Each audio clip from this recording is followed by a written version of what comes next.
Awal mula tanggal 6 Agustus 1945, kota Hiroshima dibom oleh Amerika Serikat. Hal ini menjadi penyebab turunnya moral semangat tentara Jepang di seluruh dunia.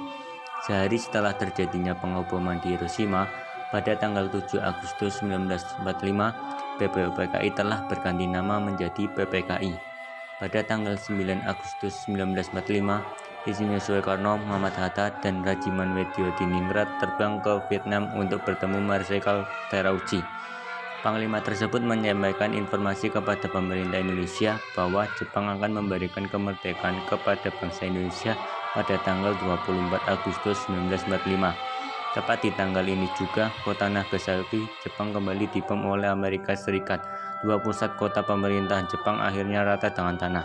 Sementara itu, pada tanggal 10 Agustus 1945, Sultan Syahrir dari golongan muda mendengar berita lewat radio bahwa Jepang telah menyerah kepada sekutu. Mereka ingin agar Soekarno dan Muhammad Hatta segera memproklamasikan kemerdekaan Indonesia. Namun Bung Karno dan Bung Hatta menolak keinginan golongan muda. Hal ini karena belum ada pernyataan resmi dari pemerintah Jepang. Mereka menolak bentuk kemerdekaan yang diberikan Jepang sebagai hadiah.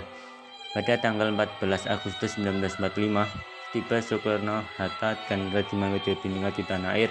Sultan Syahrir mendesak Soekarno untuk memproklamasikan kemerdekaan. Ia menganggap hasil pertemuan di dalam merupakan tipu busuk Jepang.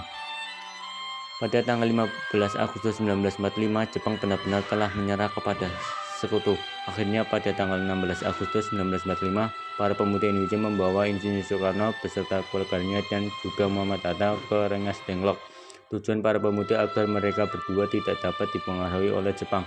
Lalu di Jakarta, Wikana dan Mr. Ahmad Subarjo menyetujui untuk memproklamasikan kemerdekaan Indonesia. Maka diutuslah Yusuf Punto untuk menjemput Insinyur Soekarno untuk kembali ke Jakarta. Setelah sampai di Jakarta, mereka dibawa ke rumah Nishimura dan dibawa kembali ke rumah Lakshmana Maeda untuk dapat merancang sebuah konsep kemerdekaan. Teks proklamasi pun lalu disusun pada dini harinya yang diketik oleh Sayuti Melik.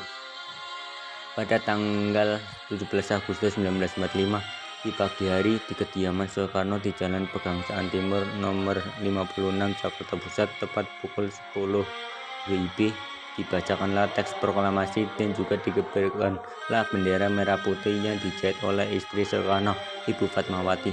Setelah selesai proklamasi dan pengibaran bendera merah putih, sorak bergembira disambut oleh seluruh rakyat Indonesia.